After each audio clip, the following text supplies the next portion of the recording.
Hello everyone, welcome back to വിജുവാല 2.0. ഇന്ന് നമ്മുടെ എല്ലാ +2 സ്റ്റുഡൻസും അത്യാവശ്യം നല്ല ടെൻഷനിലാണെന്ന് അറിയാം. ഇന്ന് മെയ് 22 നമ്മുടെ +2 റിസൾട്ട് വരാണ്. +2 റിസൾട്ട് 2025 ഇന്ന് ഉച്ചയ്ക്ക് ശേഷം 3 മണിക്കാണ് അനൗൺസ് ചെയ്യുന്നത് അല്ലേ. അപ്പോൾ എല്ലാവർക്കും എന്താ പറയുക, ഒരുപാട് ടെൻഷൻ ഉണ്ടാവും. കാരണം ഇക്കൊല്ലത്തെ ക്വസ്റ്റ്യൻ പേപ്പറെല്ലാം മൊത്തത്തിൽ നമുക്ക് നല്ല രീതിയിൽ ടഫായിരുന്നു. നമ്മളെ കൊമേഴ്സ് കുട്ടികളെ സംബന്ധിച്ച് നല്ല ടഫ് എന്ന് പറയാൻ പറ്റില്ലെങ്കിൽ പോലും അത്ര ഈസി പേപ്പറാണെന്ന് നമുക്ക് പറയാൻ പറ്റില്ല. ഓക്കെ, ഈസിയാണ്, ഓക്കെ പേപ്പറാണ് നമുക്ക് പറയാനായിട്ട് സാധിക്കുന്നുണ്ടായിരുന്നില്ല അല്ലേ.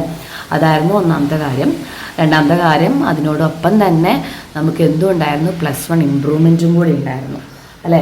നമുക്ക് ഇമ്പ്രൂവ്മെൻറ്റും വേണമായിരുന്നു. അതായത് എക്സാമിൻ്റെ സമയത്ത് ഇമ്പ്രൂവ്മെൻറ്റും അതുപോലെ തന്നെ +2 എക്സാമും നമ്മൾ ഒരുമിച്ചാണ് നമ്മൾ എഴുതിയത്. അപ്പോൾ അതിൻ്റേതായ ഒരു ബുദ്ധിമുട്ട്, അല്ലെങ്കിൽ രണ്ടും കൂടി ഒരുമിച്ച് പഠിക്കേണ്ട ആ ഒരു ടൈം ഗ്യാപ്പ് നമുക്ക് നല്ലപോലെ വിഷയമായിരുന്നു അല്ലേ. അപ്പോൾ ഇത്രയും വിഷയങ്ങളിലൊക്കെ കടന്നുപോയ എക്സാം ആയിരുന്നു 2025. അപ്പോൾ അതിൻ്റെ റിസൾട്ട് വന്നു കഴിഞ്ഞാൽ നമ്മൾ ശ്രദ്ധിക്കേണ്ട, പെട്ടെന്ന് ചെയ്യേണ്ട കുറച്ച് കാര്യങ്ങളുണ്ട്. നിങ്ങളെല്ലാവരും റിസൾട്ട് വന്നു കഴിഞ്ഞാൽ ഒരുപാട് പേർക്കുള്ളതാണ് ഈ റിസൾട്ട് വന്നത് എങ്ങനെ ഇപ്പോൾ നോക്കുന്നതിലൊക്കെ ഒന്നും മനസ്സിലാവുന്നില്ല എന്നുള്ള ഒരുപാട് കുട്ടികൾ നമുക്ക്. ഇപ്പോൾ നിങ്ങളെ റിസൾട്ട് വന്നു കഴിഞ്ഞാൽ മിസ്സിൻ്റെ നമ്പറിലൊക്കെ പേഴ്സണലി ഒരുപാട് പേര് മെസ്സേജ് അയക്കും. മിസ് ഇതെന്താ സംഭവം, ഇതിലെങ്ങനെയാണ്, ഞാൻ പാസ്സായോ എന്നൊക്കെ ചോദിക്കാറുണ്ട്. അതുപോലെ തന്നെ നമുക്ക് കമൻറ്റ് ബോക്സിൽ നോക്കിയാൽ നമുക്ക് പെർസെൻറ്റേജ് എങ്ങനെ കാണാം, അങ്ങനെ ഒരുപാട് കാര്യങ്ങൾ നമുക്ക് റിസൾട്ട് വന്നു കഴിഞ്ഞാൽ സംശയം ഉണ്ടാവും. അപ്പോൾ ആദ്യമായിട്ട് നിങ്ങൾ നോക്കേണ്ടത് നിങ്ങളുടെ റിസൾട്ടിലെ +1ഉം +2ഉം കൂടി ഒരുമിച്ചിട്ടാണ് നമുക്ക് വരിക. അത് രണ്ടും ഇല്ലേന്ന് നോക്കാം. ചിലപ്പോൾ പ്രിൻറ്റിംഗ് മിസ്റ്റേക്കോ അല്ലെങ്കിൽ നമ്മുടെ റിസൾട്ടിൽ ആഡ് ചെയ്യാനുള്ള മിസ്റ്റേക്ക് എന്തെങ്കിലും ഉണ്ടാവും. അപ്പോൾ +1ഉം +2ഉം കൂടി ഒരുമിച്ച് ഉള്ള റിസൾട്ട് ഉണ്ടോ എന്ന് നോക്കാം. പിന്നീട് ഡബിൾ പാസ് എന്ന് പറഞ്ഞ സംഭവം. ഡബിൾ പാസ് +1ലുള്ള ഒരു സ്റ്റുഡൻറ്റ് +1 നമ്മുടെ 6 സബ്ജക്റ്റുകളിലും ഡബിൾ പാസ് ഉണ്ട് എങ്കിൽ അവർക്ക് +2 ഇനി എത്ര മാർക്കില്ല എങ്കിൽ പോലും അവർ പാസ്സാണ്. അതാണ് ഡബിൾ പാസ്. അതായത് എല്ലാ സബ്ജക്റ്റിലും, അതായത് ഇപ്പോൾ +1 80 പരീക്ഷയിൽ നമുക്ക് 48 മാർക്കിന് മുകളിൽ കിട്ടിയിട്ടുണ്ട് എങ്കിൽ 60 എക്സാമിൽ 36 മാർക്കിന് മുകളിലുള്ള മാർക്ക് നമുക്ക് ഓക്കെ ആണെങ്കിൽ നിങ്ങൾ ഓൾറെഡി +2 പാസ്ഡ് ആണ്. അപ്പോൾ അത് ശ്രദ്ധിക്കാം. അപ്പോൾ നിങ്ങൾ ആ ഡബിൾ പാസിൻ്റെ മാർക്ക് +1 നമുക്ക് കിട്ടിയിട്ടുണ്ടെങ്കിൽ ആ ഒരു കാര്യം നമുക്ക് ഓക്കെ ആണ്. ഇനി പാസ് മാർക്ക് എന്ന് പറഞ്ഞാൽ 24 ആണ്. +1ലും 24 ഉണ്ടായിരിക്കണം, +2ലും 24 ഉണ്ടായിരിക്കണം. ഈ 24 നമുക്ക് TE എക്സാമിലാണ് ഉണ്ടാവുക കേട്ടോ. അതായത് നമുക്ക് റിസൾട്ട് വന്നു കഴിഞ്ഞാൽ അതിൻ്റെ കൂടെ നിങ്ങൾ ഗ്രേസ് മാർക്ക് ഉള്ളവരുണ്ടെങ്കിൽ അത് ആഡ് ചെയ്യാം. റിസൾട്ട് വന്നു കഴിഞ്ഞാൽ നമുക്ക് +1ലെയും +2ലെയും മാർക്ക് 3 സെക്ഷൻ വൈസ് ആയിട്ടാണ് കാണിക്കാം. 3 സെക്ഷൻ എന്ന് പറയുമ്പോൾ CE എന്ന് പറയുമ്പോൾ നമ്മളെ സ്കൂൾ വൈസ് കിട്ടുന്ന മാർക്കാണ് 20ലാണ് ഉണ്ടാവുക. ഓക്കെ, T എന്ന് പറയുമ്പോൾ നമ്മൾ എഴുതിയ എക്സാം ഉണ്ടല്ലോ, നമ്മൾ ക്വസ്റ്റ്യൻ പേപ്പർ എല്ലാം വെച്ച് റിട്ടേൺ എക്സാം ആണത്തെ മാർക്കാണ്. നമുക്ക് 80ലോ 60ലോ ആയിരിക്കും നമുക്ക് ആ മാർക്ക് ഉണ്ടാവുക. P എന്ന് പറഞ്ഞാൽ നമ്മുടെ പ്രാക്ടിക്കൽ എക്സാം ആണ്. പ്രാക്ടിക്കൽ എക്സാം സബ്ജക്റ്റുകളായ ഇപ്പോൾ അക്കൗണ്ടൻസി, കമ്പ്യൂട്ടർ അപ്ലിക്കേഷനിലൊക്കെയാണ്, അതുപോലെ സ്റ്റാറ്റിസ്റ്റിക്സ്, അതിലൊക്കെയാണ് നമുക്ക് പ്രാക്ടിക്കൽ എക്സാം ഉണ്ടാവുന്നത്. 40ലായിരിക്കും.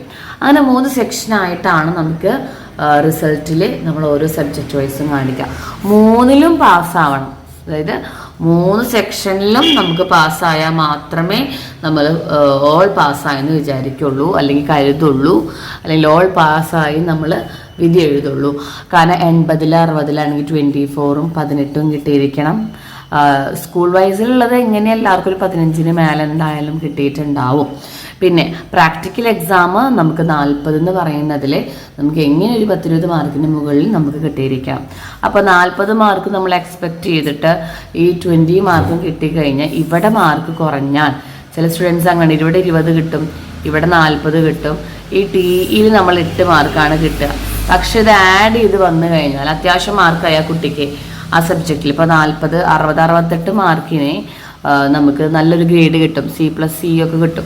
അപ്പോൾ ഞാൻ പാസ്സായില്ലേ മിസ് എന്ന് ചോദിക്കുന്ന കുട്ടികൾ ഒരുപാടുണ്ട്. പാസ്സായില്ല കാരണം എന്താ, ഈ കുട്ടി ഈ എഴുതിയ പരീക്ഷയിൽ 8 മാർക്കുള്ളൂ, നമുക്ക് അവിടെ 24 അല്ലെങ്കിൽ 18 കിട്ടിയിരിക്കണം. 60ലാണെങ്കിൽ 18 കിട്ടിയിരിക്കണം, 80ലാണെങ്കിൽ 24 കിട്ടിയിരിക്കണം. ഇത് നിങ്ങൾ നന്നായി ശ്രദ്ധിക്കണം. കാരണം നമ്മൾ പ്രാക്ടിക്കൽ എക്സാമിൻ്റെ 40 കിട്ടിക്കഴിഞ്ഞാൽ നമ്മൾ പാസ്സായില്ലെന്ന് കരുത്, പാസ്സായിട്ടില്ല. നമ്മൾ എഴുത്ത് പരീക്ഷയിൽ ജസ്റ്റ് പാസ്സാവാനുള്ള 18എങ്കിലും നിങ്ങൾ നല്ല രീതിയിൽ വാങ്ങിച്ചിട്ടുണ്ടാവണം. ഓക്കെ, അത് നല്ലപോലെ ശ്രദ്ധിക്കാം. ദെൻ ഗ്രേഡുകളെല്ലാം കറക്റ്റായിട്ടല്ലേ ഇട്ടിരിക്കുന്നത് നോക്കാം. ഗ്രേഡ് പറയുമ്പോഴും നമ്മൾ ഈ പ്രാക്ടിക്കൽ എക്സാമുള്ള ആ ഒരു സബ്ജക്റ്റുകളിലെ ഗ്രേഡിന് വ്യത്യാസമുണ്ട് കേട്ടോ. അതൊക്കെ നമ്മൾ റിസൾട്ട് വന്ന ശേഷം മിസ് വീഡിയോ ചെയ്യുന്നുണ്ട്. ഇനി നമുക്ക് പാസ്സാവണം. ഏത് വർഷത്തെ മാർക്ക്, +1 ആണോ +2 ആണോ നമ്മൾ പാസ്സാവാത്തത്, അതുപോലെ തന്നെ പ്രാക്ടിക്കൽ എക്സാമിൻ്റെയും സി മാർക്കിൻ്റെ ഒക്കെ മാർക്ക് ആഡ് ചെയ്തിട്ടുണ്ടോ, ഗ്രേഡുകളെല്ലാം കറക്റ്റ് ആയിട്ടുണ്ടോ എന്നൊക്കെ നമ്മൾ നോക്കുക. പേഴ്സൻറ്റേജ് എങ്ങനെ കാണും, ഇതൊക്കെയാണ് നമ്മൾ ആദ്യം റിസൾട്ട് വന്നാലുടൻ ചെക്ക് ചെയ്യേണ്ട കാര്യങ്ങൾ. ഈ പേഴ്സൻറ്റേജ് എന്നുള്ളത് നമുക്ക് നമ്മുടെ റിസൾട്ടിൽ ഉണ്ടാവില്ല. നിങ്ങൾക്ക് പബ്ലിഷ് ചെയ്യുന്ന നിങ്ങളുടെ മാർക്ക് ലിസ്റ്റിലോ അല്ലെങ്കിൽ നിങ്ങളുടെ റിസൾട്ടിലോ ഈ പേഴ്സൻറ്റേജ് ഉണ്ടാവില്ല. അത് നമ്മൾ സെപ്പറേറ്റ് കണ്ടുപിടിക്കണം. നമുക്ക് സെപ്പറേറ്റ് മാർക്കുകളെല്ലാം കറക്റ്റായിട്ട് കിട്ടും.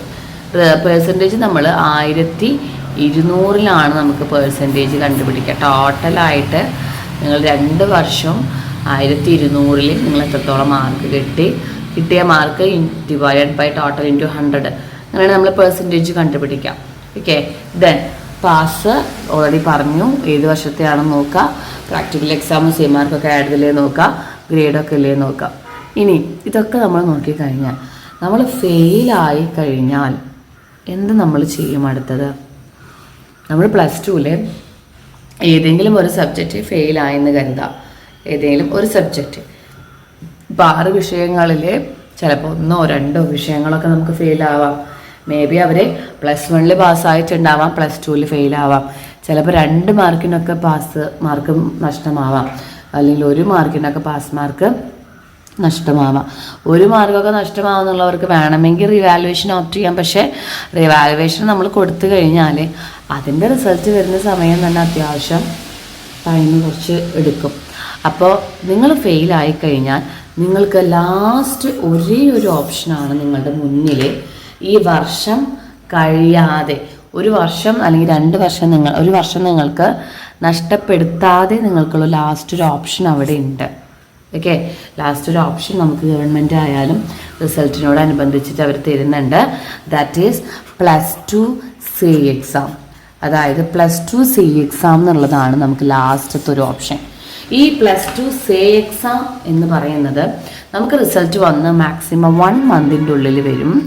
അതിൻ്റെ ശേഷം 1 മന്തിൻ്റെ ഉള്ളിൽ റിസൾട്ട് വരും. നിങ്ങൾ കോളേജിലൊക്കെ അഡ്മിഷൻ എടുക്കുന്നതിന് തൊട്ട് മുന്നേ തന്നെ അതിൻ്റെ റിസൾട്ടും കാര്യങ്ങളും വരും. അപ്പോൾ ഈ സേ എക്സാം എഴുതുന്നവരെ, അതായത് സേ എക്സാം എഴുതി കഴിഞ്ഞാൽ നിങ്ങൾക്ക് ഈ ഒരു വർഷം നഷ്ടപ്പെടാതെ തന്നെ നിങ്ങൾക്ക് +2 പാസ്സാവാം. അപ്പോൾ ഈ ഒരു ഓപ്ഷനും ഉണ്ട്. അപ്പോൾ നമ്മൾ +2 സേ എക്സാമിൻ്റെ ക്ലാസ്സൊക്കെ നമ്മൾ സ്റ്റാർട്ട് ചെയ്യും. റിസൾട്ട് വന്നാൽ 2 ഡേയ്സിനുള്ളിൽ നമ്മൾ സേ എക്സാമിൻ്റെ ക്ലാസ്സൊക്കെ നമ്മൾ സ്റ്റാർട്ട് ചെയ്യുന്നുണ്ട്. അതൊക്കെ നമ്മൾ പ്രത്യേകം വീഡിയോകൾ ചെയ്തിട്ട് നിങ്ങളോട് അറിയിക്കുന്നുണ്ട് കേട്ടോ. അപ്പോൾ എല്ലാവരും ടെൻഷൻ ആവാതിരിക്കുക. റിസൾട്ട് മാക്സിമം എല്ലാവർക്കും നല്ല റിസൾട്ട് ആയിരിക്കട്ടെ. തോറ്റ കുട്ടികൾ മിസ് പറഞ്ഞ പോലെ ടെൻഷൻ ആവൊന്നും വേണ്ട. 1 മാസത്തിനുള്ളിൽ നമുക്ക് സേ എക്സാം എഴുതി പാസ്സായി ഈ വർഷം തന്നെ +2 കടന്നു കിട്ടിയെന്ന് നമുക്ക് വിചാരിക്കാം അല്ലേ. നമുക്കത് ഈ വർഷം തന്നെ നമുക്ക് നേടിയെടുക്കും വേണം. സോ എല്ലാവരും എന്ത് ചെയ്യുക, നല്ല പോലെ പ്രാർത്ഥിക്കുക. നമുക്ക് ചെയ്യാൻ പറ്റുന്ന മാക്സിമം ട്രൈ നിങ്ങളുടെ ഭാഗത്ത് നിന്ന് ഉണ്ടായിട്ടുണ്ടെങ്കിൽ നമ്മൾ നല്ല പോലെ ഹാർഡ് വർക്ക് ചെയ്തു, പക്ഷേ ക്വസ്റ്റ്യൻ പേപ്പർ ടഫായിരുന്നുവെങ്കിൽ നമ്മൾ എന്ത് ചെയ്യും? നമ്മുടെ ഹാർഡ് വർക്കിൻ്റെ റിസൾട്ട് അവിടെ ഉണ്ടായിരിക്കും. ഓക്കെ, അപ്പോൾ എല്ലാവരും ശ്രദ്ധിക്കുക കേട്ടോ. Okay everyone, thank you so much.